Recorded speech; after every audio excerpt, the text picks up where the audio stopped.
నేను ఒక్కటే మాట్లాడుతున్నానండి. బిజినెస్ మీట్ పెడతాం, ఎంఓయూలు చేసుకుంటాం, ఏ ప్రభుత్వం చేయాల్సిందే. అడ్డగోలు జమాబందీ దానికి లెక్కలేని కథ అంటే ఏందన్నట్టు ఒక హైప్ క్రియేట్ చేసుడు. దీనికి ఆచుడు, దీనికి గురువు చంద్రబాబు నాయుడు. చంద్రబాబు నాయుడు చెప్పిన లెక్కల బిజినెస్ వచ్చేది ఉంటే, ఎంఓయూలు సక్సెస్ అయ్యేది ఉంటే ఆంధ్రప్రదేశ్లో ఈ పాటికి 20 లక్షల కోట్లు వచ్చి ఉండాలి. ఆయన ఫస్ట్ టైం అలా సీఎం ఉన్నప్పుడు ఆ ఊళ్ళో పెట్టే కదా, వైజాగ్లో, అమరావతిలో కదా, వైజాగ్లో పెట్టిండు. వైజాగ్లో ఎవరు వెళ్ళి ఎంఓయూలు చేసిన వాళ్ళంటే మంట మనుషులు అని చెప్పిండ్రు. ఆ స్టార్ హోటల్లో బయట మంట మనుషులు, వాడు ఎవడ సప్లై చేసేటోళ్ళు, వాడు వచ్చి కూర్చోపోయి సంతకం పెట్టే పెట్టిండు వాడు పాపం. అవునా అండి, పాపులర్ అయింది అది. ఇప్పుడు మరి ఎక్కడ ఆ పెట్టుబడి ఎక్కడ చెప్పండి. ఆఖరికి 10,000 కోట్లు అన్న రావాలి. 15 లక్షల కోట్లు, 6 లక్షల కోట్లు, 8 లక్షల కోట్లు.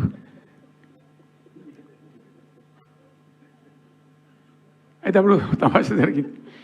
ఈ భోపాల్ ముఖ్యమంత్రి, అప్పుడు నేను ముఖ్యమంత్రి ఉంటే, భోపాల్ ఉన్న ఆయన పేరు శివరాజ్ సింగ్ చౌహాన్, ఆయన సీఎం ఉండే.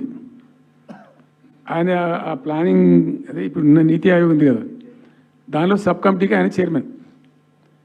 నేను భోపాల్లో పెడతా, బాయ్ సాబ్ జర వచ్చిపోను ఖచ్చితంగా ఊరికే బతిమాలితే, ఫోన్ల మీద ఫోన్లు చేస్తే ఏం భోపాల్ లేవా మీరు చూసుకొని అంటే, లేదు సార్ నువ్వు తప్పకుండా రావాలంటే సరే అని పోయినండి.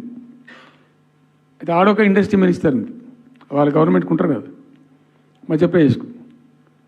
ఆమె వచ్చి నీ కొడుకు వచ్చి బాగా ఆగమాగం చేస్తానని మమ్మల్ని అంటే, ఎందుకు చేస్తానమ్మంటే ఆయన అదొకటితోటి మాట్లాడు ఎక్కువ చేసుకుంటుండు బాగా అంటే, నువ్వు కూడా అన్నాడు గట్టిగా చెయ్యి. ఆమె వసుంధర రాజే చెల్లెలు, ఆమె పేరు యశోధర రాజే ఏదో అన్నది. అంటే నేను అంతకుముందు ఒక కొద్ది రోజుల ముందే నేను భోపాల్ పోవడానికి ఒక దాదాపు 2-3 మంత్స్ బిఫోరే మోడీ గారు వచ్చిండు. అక్కడ వచ్చి 14 లక్షల కోట్లకు ఎంఓయూ చేసి పడేసింది ఇది మధ్యప్రదేశ్ గవర్నమెంట్. ఏంటి మొన్న 14 లక్షల కోసం చేసింది కాదమ్మా, మీకు నాకు అర్థం కాదు, నీకేం రాలేదంటావు నువ్వు. ప్రధానమంత్రి మీకు సపోర్ట్ ఉండే, మీకు పార్టీ మీకు మంచిగా నీకు ఇంత లాభం ఉంది అంటే, ఓ సో బోగసాయి సాబా.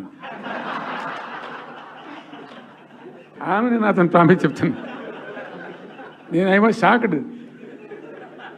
అది వచ్చేదా పోయేదంత వాటిగా గ్యాసు అంటే, ఈ గ్యాసులు ఎవరిని మోసం చేయడానికి ఇంత మంచి ఇస్తారా ప్రజలను? నికరంగా వస్తే పెట్టుబడులు రావాలి కదా, కనబడతాయి కదా.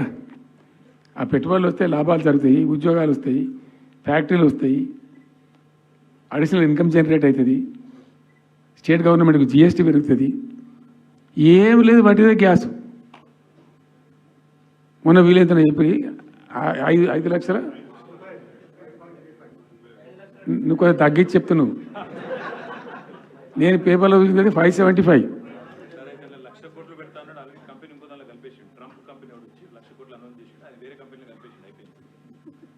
ఇట్లా ఇది ఏమి ట్రంప్ ఓడికి ఇంపి అంతా ఏం పంచాయతీ? ఇట్లా ఇట్లా ఈ మోసాలు చేసి ప్రజలను ఎంతకాలం పంచిస్తారు?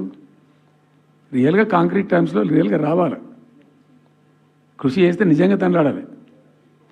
మా గవర్నమెంట్ వచ్చిన నాడు హైదరాబాద్ నుంచి సాఫ్ట్వేర్ ఎక్స్పోర్ట్స్ 57,000 కోట్లు ఉండేనండి.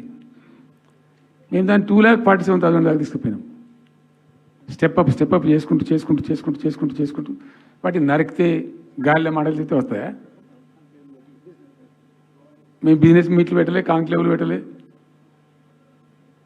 ఏమి లేదు, పరదాలు కట్టలే. బెస్ట్ పాలసీ చేస్తే ఆటోమేటిక్గా అట్రాక్ట్ అయి వస్తారు. నేను చెప్పిన అప్పుడు ఒక ఆయన ఉండే, పాప ఆయన చీఫ్ సెక్రటరీ కూడా రిటైర్ అయ్యాడు, ఆయన పేరే ఉండే మాధవరావు అల్లుడు ప్రదీప్ చంద్రకు చెప్తే ఆయన పాలసీ తయారు చేయమని చెప్తే తెప్పించండు. పాపం చాలా దేశాలకు తెప్పించండు. ఒక 50 సార్లు రిజెక్ట్ చేసిండు. ఇట్లా కాదు, నాకు కాంక్రీట్ కావాలి, ఇంకా మంచి కావాలి, ఇంకా మంచి కావాలని చెప్పి చాలా కష్టపడి చేసిండు. I must appreciate him. The best policy was brought in. తెచ్చిన తర్వాత కూడా ఎట్లుంటుందంటే, ఒక కంపెనీ వాడు వచ్చిండు, ఫాక్స్కానా, ఆ మహారాష్ట్రలో కొట్టుకుపోయింది. ఫాక్స్కాన్ అనే కంపెనీ చాలా పెద్ద కంపెనీ వాస్తవానికి. ఇదేవి తయారు చేస్తారు ఈ సెల్ ఫోన్లు ఇవన్నీ ఎలక్ట్రానిక్స్లో ఉన్నాడు. చాలామంది ఉమెన్కి ఎంప్లాయ్మెంట్ దొరుకుతుంది దాంట్లో, వేల మందికి. సరే వస్తే మనకు కూడా లాభం జరుగుతుంది. వాడిని ఎంబడి మస్తు దానిలో ఆల్మోస్ట్ వచ్చిండు, 90% వచ్చిండు. మీ పాలసీ బాగుందని అప్రిషియేట్ చేసి అన్ని చేసిండు. యాళ్ళకు వస్తే మహారాష్ట్ర ప్రభుత్వం 3,000 కోట్ల రూపాయలు వానికి నగదు ఇన్సెంటివ్ ఇస్తాను వాడు కొట్టుకుపోయాడు. 3,000 crores ఎదురిస్తేనే నీకు డబ్బులని తీసుకుపోయాడు. అప్పుడు మనకు అంత కెపాసిటీ లేకుంటే సరే రియల్ ట్రై చేస్తే, కాంపిటీషన్ ఉన్నప్పుడు ట్రై చేస్తే కొన్ని సందర్భాలు జరుగుతాయి, కొన్ని జరిగాయి. ఉన్నట్టు తెలుసు, కట్టండి కదా, నడుస్తుంది కదా, ఫ్యాక్టరీ స్టార్ట్ కూడా అయింది కదా ఆల్రెడీ. సో అట్లా రియల్ ఎఫర్ట్ చేస్తే కొంత జరిగేటువంటి ఆస్కారాలు ఉంటాయి. ఇప్పుడు వెల్స్ పన్ కానీ, వరంగల్లో వస్తున్నటువంటి మెగా టెక్స్టైల్ పార్క్లో కైటెక్స్ కానీ, చాలా వాళ్ళు ఎంబడివాడి తనలాడి తిప్పలవాడి అది చేసి పట్టుకొస్తే ఓటి సమకూరుకుంటూ పోతుంటుంది. కానీ వట్టి హైప్ క్రియేట్ చేసి మందిని మోసం చేసి ఎన్ని రోజులు ఇస్తుంది? ఆత్మవంచన, ప్రజావంచన. ఏమైనా వస్తుందిరా బాబు అంటే ఏమి రాదు. ఈ గ్యాస్ల ప్రజలను పెట్టి ఇప్పుడు ఇస్తాన 2,500 దిక్కులేదు మహిళలకు, 1 కోటి మంది మహిళలను కోటీశ్వర్లను చేస్తాం. కాంగ్రెస్ మంత్రులంతా ఒకటే పాట పాడు, ఏమి ఎట్లా చేస్తావా 1 కోటి మంది మహిళలను కోటీశ్వర్లను? నీ దగ్గర ఉంటేనా?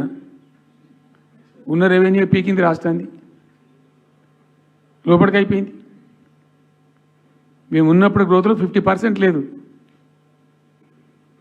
అసలు మీ గ్రోత్ గురించి అవగాహన ఉందా?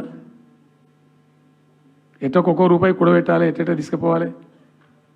నేను ముఖ్యమంత్రి అయిన తర్వాత నన్ను ఎంతమంది టెంప్ట్ చేసినా ఐఏఎస్ ఆఫీసర్లు వాళ్ళు వీళ్ళు, ₹1 రిజిస్ట్రేషన్ ఛార్జ్ పెంచారు నేను 4 ఏళ్ళ దాకా. Not even single rupee.